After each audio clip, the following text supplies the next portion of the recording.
Before the season started, no one would have believed you if you said the Boston Bruins were the #1 team in the league. And they definitely wouldn't have believed you if you said they led the league by almost 15 points. The Bruins have definitely been putting together a season to remember by having one of the best regular seasons in NHL history. As of March 2nd, they currently sit at 47, 8-5 with 99 points and a .825 point percentage, which would put them at third all-time in the highest point percentages in NHL history. Currently, they're rivaling the 1976-1977 Montreal Canadiens, who went 60, 8-12 for 132 points, and the Bruins are on pace for a whopping 135 points. If they continue on that pace, they can finish the season as one of the best teams we have ever seen. Going into the season, they were mostly ranked a middle-of-the-pack team, with ESPN putting them at 14th, NHL.com ranking them at 15th, and the Score ranking them at 17th.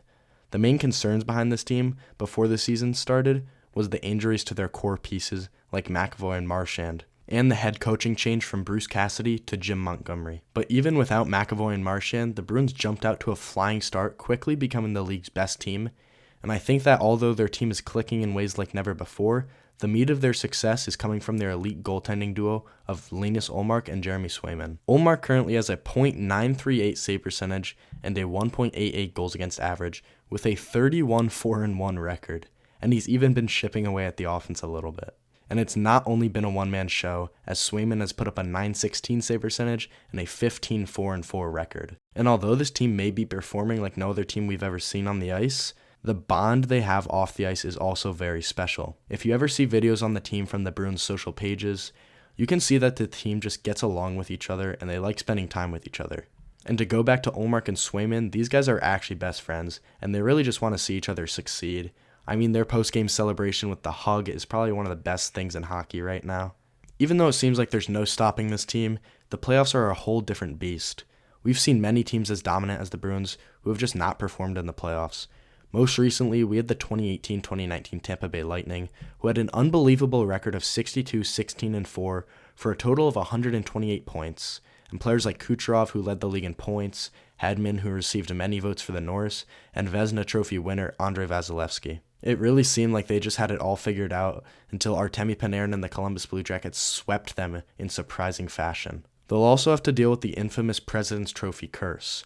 Only 8 teams in NHL history have won the President's Trophy and the Stanley Cup in the same season, with the 2012-2013 Blackhawks being the most recent one. But this team definitely does have what it takes to win a Stanley Cup.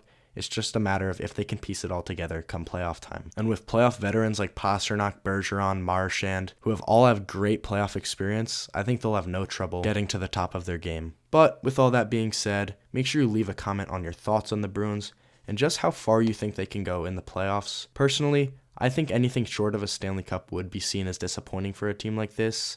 I mean, they're going to go down as one of the greatest in NHL history, and definitely the best team in recent memory, but the East is just going to be such a bloodbath come playoff time due to all the recent trades that have improved East teams, and just how tight everything is. I mean, you look at the top of the league, and all you see is Eastern Conference teams. Teams like Tampa, Carolina, New Jersey, and New York are definitely teams to look out for in the playoffs, but I don't think those teams are anything compared to the Bruins right now. So make sure you subscribe if you want to see more of my videos, and as always, thank you for watching.